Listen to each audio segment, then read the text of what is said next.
नासिर और जुनैद को जलाकर मार देने की घटना इतनी क्रूर है कि उसका एक एक ब्यौरा कांटे की तरह चुभता है। हम आज एक ऐसे समय में हैं जो हर दिन अपनी क्रूरताओं को दोहराता रहता है। कोई ऐसा समय नहीं जो क्रूरताओं से खाली नजर आए। नासिर और जुनैद के साथ कोई खड़ा नहीं है। इनकी हत्या के आरोपियों के पक्ष में लोग जुलूस निकाल रहे हैं, वैसे ही जैसे बीबीसी की डॉक्यूमेंट्री के साथ कोई खड़ा नहीं है, मगर गौतम और विनोद अडानी के साथ सत्ता ही खड़ी नजर आती है। जो सवाल कर रहे हैं उनके साथ कोई खड़ा नहीं है। इन दो दृश्यों में कोई मेल नहीं, मगर दोनों दृश्यों को अनदेखा करने वाला एक ही है, मध्यम वर्ग। वह इस बात को नहीं देखता कि बैंक ऑफ बड़ौदा का सीईओ अडानी के बुरे वक्त में साथ देने की बात कर रहा है। कह रहा है कि बुरे वक्त में अडानी के साथ खड़ा रहेगा। अडानी का बुरा वक्त आया है तो बैंक खड़ा है। मध्यम वर्ग जब बुरे वक्त के कारण लोन नहीं चुका पाता तो बैंक उसका घर नीलाम करवा देता है। इसके बाद भी मध्यम वर्ग अडानी के साथ खड़ा नजर आता है, नासिर और जुनैद के साथ नहीं। जब भी किसी नासिर और जुनैद को जलाया जाता है, भारत का मध्यम वर्ग गहरी सांसें लेकर कहता है अपवाद है, पूरा भारत ऐसा नहीं है। मध्यम वर्ग की उदासीनता और नासिर और जुनैद को मार देने की क्रूरता में कोई फर्क नहीं। उसकी उदासीनता से ही हर दिन हत्यारे पैदा हो रहे हैं। मैं जानता हूं कि यह कहानी मध्यम वर्ग भी नहीं देख सकता है, इसलिए मैंने इस घटना को सुंदर बना दिया है ताकि मध्यम वर्ग का ड्राइंग रूम गंदा ना लगे। आज का वीडियो देखते हुए उसे पता ही ना चले कि बगल में बैठे किसी को वहीं पर जला दिया गया है और उसे लग रहा है कि लाश की गंध बालकनी से आ रही है। इसलिए इन फूलों को चुनकर लाया हूं और उन नामों को जिन्हें कभी गौ तस्करी के नाम पर मार दिया गया, तो कभी चोरी का आरोप लगाकर, तो कभी मुसलमान होने के कारण। वैसे तो आप मोहम्मद अखलाक और पहलू खान को भूल चुके होंगे। 2014 में पुणे में मोहसिन शेख को भीड़ ने मार दिया। 2023 में हत्या का आरोपी बरी हो गया। 2015 में दादरी में अनफ, आरिफ, नाजिम को मार दिया गया। उसी साल अक्टूबर में सहारनपुर में नुमान को मार दिया गया। जाहिद रसूल बट को मारा गया। अप्रैल 2016 में इंफाल में मोहम्मद सद्दाम, मोहम्मद फारूक को मार दिया गया। उम्मीद है आपको फूलों की ये तस्वीरें सुंदर नजर आ रही होंगी। यही तो करते हैं आप। कोई जलाकर मार दिया जाता है और आप गुलदस्ते में फूल सजा रहे होते हैं जैसे कुछ हुआ ना हो। हुआ तो तब भी कुछ नहीं था जब मई 2016 में चित्तौड़गढ़ में अज्जू हुसैन को मार दिया गया। यह घटना भी उस समय अपवाद थी। तब मार्च 2017 में झारखंड में मोहम्मद मजलूम अंसारी और 11 साल का दोस्त का बेटा इम्तियाज खान मारकर पेड़ से लटका दिए गए थे। मध्यम वर्ग उस समय व्हाट्सएप में फूलों की इन तस्वीरों को गुड मॉर्निंग मैसेज के रूप में साझा कर रहा था। जबकि अप्रैल 2017 में असम के नागांव में अबू हलीफा और अयाजुद्दीन अली को मार दिया गया। बंगाल के उत्तर दिनाजपुर में नसीरुल हक, मोहम्मद समीरुद्दीन, मोहम्मद नासिर को मारा गया। इसी साल झारखंड में असगर अंसारी और जम्मू कश्मीर में अयूब खान की हत्या हो गई। नामों की सूची बहुत लंबी है, लेकिन आप तो फूलों की तस्वीरें देख रहे हैं। कितनी सुंदर तस्वीरें हैं। अगर आपका ख्याल ना होता तो उमर मोहम्मद से लेकर अखलाक तक का चेहरा दिखा देता, जिसे अलवर और दादरी में मार दिया गया। अकबर खान का चेहरा दिखाता, जिसे उमर के बाद उसके ही शहर अलवर में मारा गया। तबरेज अंसारी की हत्या के बाद आपने वोट तो दिए ही होंगे। मारने से पहले उसे जय श्री राम का नारा लगवाया गया। मोहम्मद शेर और नजीर अहमद की हत्या से आपको क्या फर्क पड़ता होगा? यह वो समाज है जो लाशों पर फूल चढ़ा आता है, मगर देखना ही नहीं चाहता कि हत्या के पीछे की राजनीतिक सोच कहां से आ रही है। उस फूल के नीचे कांटे कितने नुकीले हो चुके हैं, उसे फर्क नहीं पड़ता कि कब तक नौजवान मुसलमान होने या गौ तस्करी के शक भर से जला दिए जाएंगे और उनकी लाशों को कोई फूल तक नसीब नहीं होता है। फूलों से भरे इस भारत में कुछ लोगों को मरने के बाद भी फूल नसीब नहीं। इन तस्वीरों के जरिए आप उन नामों पर 2 फूल तो चढ़ा ही सकते हैं। आप बेशक फूल उगाएं, फूल ही तो उगने चाहिए, मगर बालकनी से नीचे झांक भी लीजिए कि नीचे गुजर रही लाश किसकी है, हत्या किसने की है, किस वजह से इनकी हत्या हुई है। यह ना कहा कीजिए कि नासिर और जुनैद को जला दिया जाना झूठ है। हत्याएं तो पेरिस और अटलांटा की सड़कों पर होती हैं, जहां लोग हत्या के बाद सड़कों पर निकल आते हैं। भारत में ना तो हत्याएं होती हैं, ना किसी को जलाया जाता है, ना मध्यम वर्ग सड़कों पर निकलता है। मेघालय के बीजेपी के अध्यक्ष अर्नेस्ट माउरी ने कहा है कि वे गौ मांस खाते हैं, बीफ खाते हैं। इस पर रोक नहीं है, बीजेपी यह बात जानती है। बीजेपी को इससे कोई मसला नहीं है। 2017 में जब मेघालय में चुनाव हो रहे थे, तब बीजेपी के एक नेता ने कहा कि अगर सत्ता में आ गए तो बीफ सस्ता कर देंगे। मूल्यों पर कंट्रोल नहीं होने के कारण बीफ महंगा है। अगर जीत गए तो बीफ की बिक्री को कंट्रोल करेंगे और दाम कम करेंगे। इस नेता का नाम है बर्नार्ड मरक। हिंदुस्तान टाइम्स में यह खबर छपी है। फिर नासिर और जुनैद को गौ तस्करी के आरोप में क्यों मार दिया गया? 2017 में गौ हत्या और गौ तस्करी का इल्जाम लगाकर कई हत्याएं हुई थीं। उसी साल केरल में चुनाव हो रहे थे। मल्लापुरम से बीजेपी के उम्मीदवार ने कहा अगर जीत गए तो अच्छे बीफ का इंतजाम करेंगे।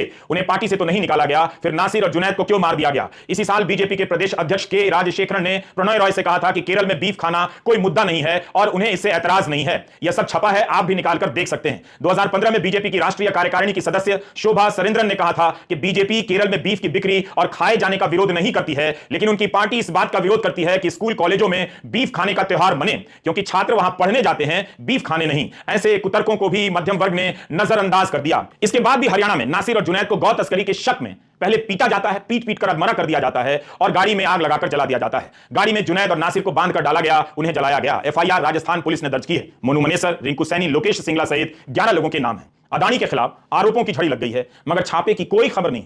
लेकिन नासिर और जुनैद पर गौ तस्कर होने के शक पर कोई भी उनकी गाड़ी सर्च कर सकता है। कथित रूप से मोनू मनेसर से लेकर श्रीकांत, रिंकू सैनी तक सर्च कर सकते हैं और दोनों को जलाकर मार भी दिया जा सकता है। भारत का मध्यम वर्ग भले गौ तस्करी की राजनीति ना समझ पाता हो अपवाद के कारण, मगर वो कॉर्पोरेट शेल कंपनियों मॉरिशस, साइप्रस से ऑपरेट करने में कुछ भी गलत नहीं लगता समझने लगा है। यह बात जान गया है। यह होशियारी मध्यम वर्ग को बहुत मुबारक। वैसे जब गौ हत्या और तस्करी पर आप अपने ड्राइंग रूम में नासिर और जुनैद की हत्या को सही बताएं तो इस खबर का जिक्र जरूर करें। जुलाई 2018 में गोवा में बीजेपी की सरकार थी। राज्य के पशुपालन मंत्री ने कहा कि गोवा सरकार बीफ खाने के खिलाफ नहीं है। इनका बयान है कि कुछ लोग बीजेपी को बदनाम कर रहे हैं, वह बीफ विरोधी हैं, चाहे पर्यटक खाएं या स्थानीय लोग खाएं, किसी को कोई एतराज नहीं।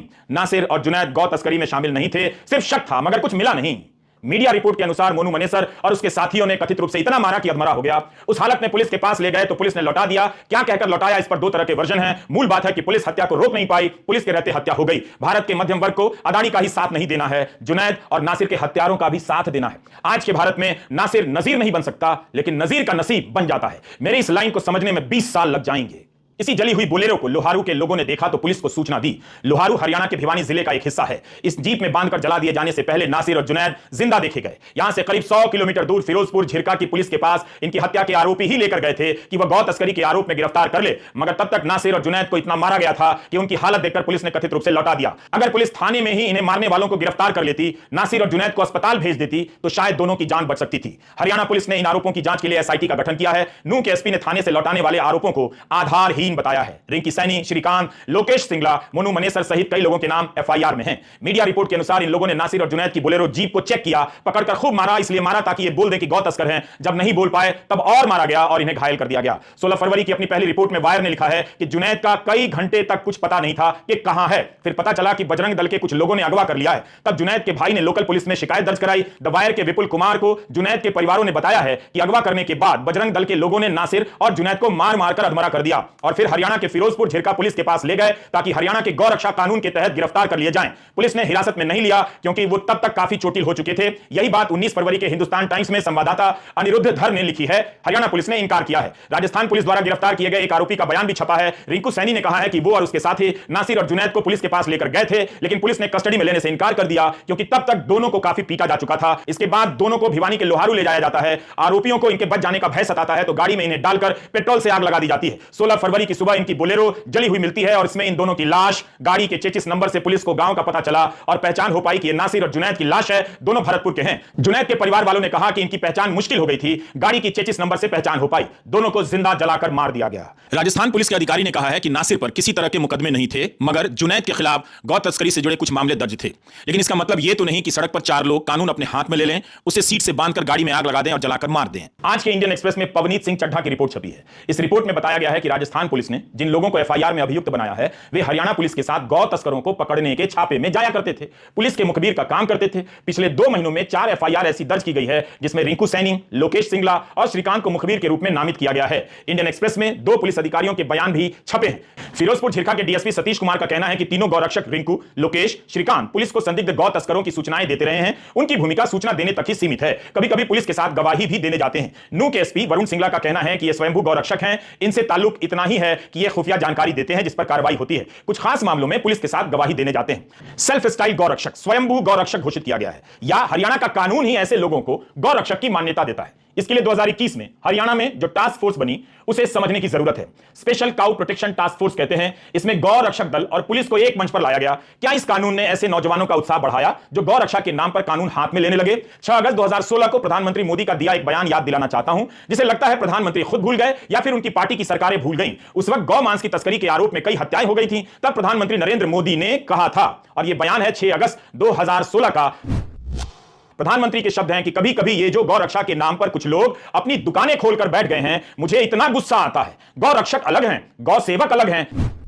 मैंने देखा है कि कुछ लोग जो पूरी रात एंटी सोशल एक्टिविटी करते हैं लेकिन दिन में गौ रक्षक का चोला पहन लेते हैं। मैं राज्य सरकारों से अनुरोध करता हूं कि ऐसे जो स्वयंसेवी निकले हैं, अपने आप को बड़ा गौरक्षक मानते हैं, उनका जरा डॉसियर तैयार करो। 70-80% ऐसे निकलेंगे जो ऐसे गोरख धंधे करते हैं जो समाज स्वीकार ही नहीं करता है, लेकिन अपनी उस बुराई से बचने के लिए गौ रक्षा का चोला पहनकर निकलते हैं। बीजेपी की सरकारें बता दें कि कितने गौ रक्षकों की फाइलें बनी हैं, बल्कि दिक्कत तो यह है कि कानून बनाकर गौ रक्षकों को कानूनी चोला पहना दिया गया। हरियाणा में तो कानून बनाकर गौ रक्षक सड़कों पर उतार दिए गए हैं। 25 जुलाई 2018 को तत्कालीन गृह राज्य मंत्री हंसराज गंगाराम अहिर ने राज्यसभा में लिखित जवाब में कहा है कि माननीय प्रधानमंत्री जी ने कहा है कि राज्य सरकारों को अनिवार्य रूप से ऐसे असामाजिक तत्वों से सख्ती से निपटना चाहिए जो गौ रक्षा के नाम पर हिंसा करते हैं। तो क्या अनिवार्य रूप से कोई कार्रवाई हुई है? या कार्रवाई तो होती नजर आ रही है कि कानून बनाकर अनिवार्य रूप से इन गौ रक्षकों को टास्क फोर्स का सदस्य बना दिया गया। जुलाई 2021 की यह खबर है इंडियन एक्सप्रेस की। गौ सेवकों और गौ रक्षकों को हरियाणा सरकार द्वारा बनाई गई special cow protection task force में शामिल किया जाएगा, राज्य और जिला स्तर दोनों पर।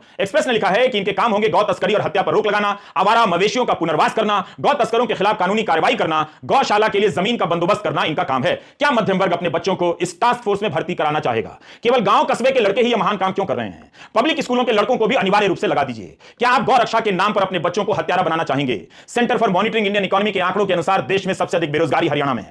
यहां पर यह बात ध्यान में रखनी चाहिए कि पढ़े लिखे और नौकरी करने वाले ज्यादा सांप्रदायिक होते हैं। यह जहर पहले उनसे फैलता है जिसकी चपेट में युवा बेरोजगार आ जाते हैं और हत्यारा बनने के रास्ते पर निकल जाते हैं। सांप्रदायिकता हर घर में हत्यारा बनाती है। इसी साल 6 फरवरी को द हिंदू के अशोक कुमार की रिपोर्ट है कि गौ हत्या प्रतिबंध कानून के तहत हरियाणा के नूंह में जो मामले दर्ज हुए हैं 94% मामलों में आरोप खारिज हुए हैं। इसका मतलब है कि फर्जी मामले दर्ज हो रहे हैं और इसके नाम पर अवैध वसूली हो रही होगी। मध्यम वर्ग इसे धर्म के नाम पर सही ठहराता हुआ हत्या पर चुप हो जाता है। हिंदू की रिपोर्ट कहती है कि 69 मामलों में से केवल 4 में सजा सुनाई गई है। आपने मेघालय, केरल, गोवा में बीफ को लेकर बीजेपी के नेताओं के बयान देखे, गौ मांस के नाम पर हरियाणा में दर्ज मामलों की हकीकत देख ली, फिर भी आप अनदेखा कर रहे हैं। गाय के नाम पर राजनीति उत्तर भारत में भावुकता पैदा करती है, पूर्वोत्तर में व्यावहारिकता से चलती है। हिंदू अखबार ने लिखा है कि 2015 में हरियाणा में गौवंश संरक्षण गौ संवर्धन कानून बना, तब से हर दिन नूंह में एक केस दर्ज हुआ है। यह अखबार का कहना है, हम सत्यापित नहीं कर सकते। दिसंबर 2022 तक नूंह की अदालत के सामने 1192 मामले लंबित थे। भारत लोकतंत्र की मां है। मां समझ नहीं आ रहा कि मां पुकार रही है या संतानें करा रही हैं। नासिर और जुनैद की मां को यह लोकतंत्र क्या जवाब देगा? एक शख्स का नाम बार बार आ रहा है, मोनू मनेसर का।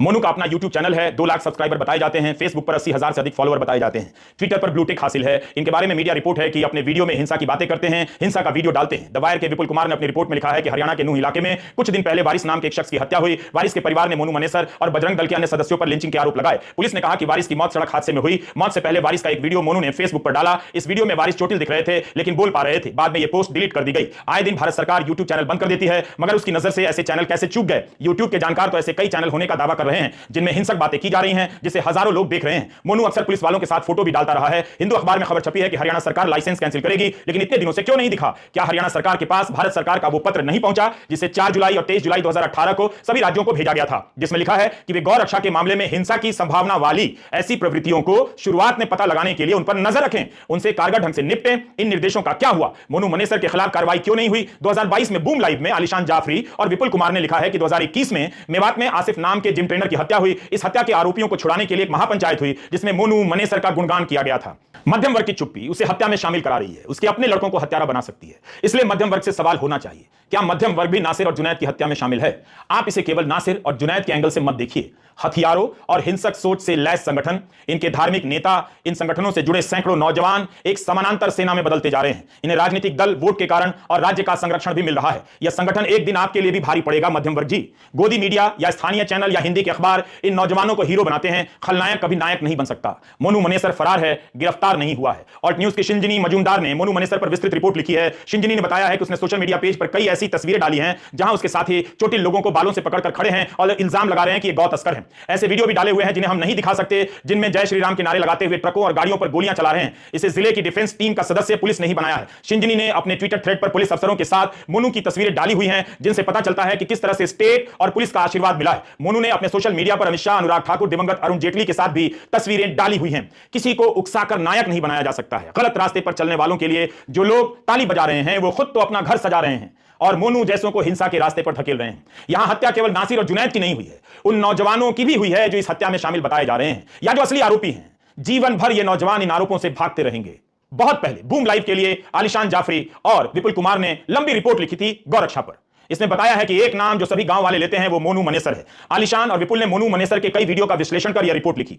इसके कई भड़काऊ वीडियो हैं। इस रिपोर्ट के मुताबिक हरियाणा के महापंचायत में मोनू मनेसर ने खुलेआम गोली चलाने की बात कही थी। तब बूम लाइव ने मोनू मनेसर से पूछा था और उसने कहा था कि वह बजरंग दल का सदस्य है, गौ रक्षा करता है, लेकिन उन गांवों में नहीं गया। वो पुलिस की मौजूदगी में ही गौ रक्षा करता है। सबको पता था कि मोनू मनेसर कौन है, क्या है, संगठन क्या है। मीडिया में रिपोर्ट छप रही थी। अगर पुलिस और मध्यम वर्ग समय पर चेत जाता तो मोनू मनेसर को इस रास्ते पर चलने से रोका जा सकता था, हत्या का इल्जाम नहीं लगता। मगर पंचायतों में बुलाकर उसे हीरो बनाया गया। यहां तक कि आज भी उसके लिए मनेसर में हिंदू महापंचायत हुई है। राजस्थान पुलिस को बाकायदा खुली चुनौती दी गई है कि मोनू को गिरफ्तार करके दिखाए। जब पुलिस मनेसर रेड करने पहुंची तो मोनू के समर्थक भड़क गए और दिल्ली जयपुर नेशनल हाईवे जाम कर दिया। यह सब आज की खबरों में छपा है। आपकी नजरों को यह देखने में कोई तकलीफ ना हो, इसलिए हमने शुरू में फूल ही फूल दिखा दिए। यह वो सच्चाई है जिससे मध्यम वर्ग भाग नहीं रहा, बल्कि इसका धार्मिक कारणों से समर्थन भी करता है, करेगा भी। कितना कुछ है जीवन में सुंदर देखने के लिए। इन फूलों को उगाने वाले, सराहने वाले घर लौटकर हिंसा की बात करने वालों के साथ कैसे खड़े हो जाते होंगे। क्या इन्हें पता है कि हिंसा केवल धर्म के नाम पर नहीं होती है, वो हर किसी के खिलाफ हजारों नाम पर हो सकती है। अप्रैल 2022 में राजा राम की हत्या कर दी गई गौ हत्या का आरोप लगाकर। मई 2022 में मध्य प्रदेश के सिवनी में 54 साल के धनसा 60 साल के संपत बत्ती की हत्या कर दी गई गौ हत्या का आरोप लगाकर। जून 2018 में महाराष्ट्र के धुले में बच्चा चोरी के आरोप में 5 लोग मार दिए गए। नवंबर 2022 में झारखंड में डायन बताकर एक औरत को जला दिया गया। इसी साल झारखंड में ही विनोद चौधरी को बकरी चुराने के आरोप में मार दिया गया। केरल के पलक्कड़ में मधु नाम के जनजातीय लड़के को चोरी के इल्जाम में भीड़ ने मार दिया। हम चाहते हैं कि आप फूलों को देखें, इनकी तरह हो जाएं, लेकिन मध्यम वर्ग कमाल का वर्ग है। लाशों पर फूल चढ़ा आएगा, मगर हत्या की तरफ जाने वाले लड़कों को नहीं रोकेगा। उनसे बंदूक ले लीजिए, ये फूल पकड़ा दीजिए। नासिर और जुनैद की हत्या के खिलाफ आपका बोलना ही इन फूलों का खिलना है, तो बोलिए।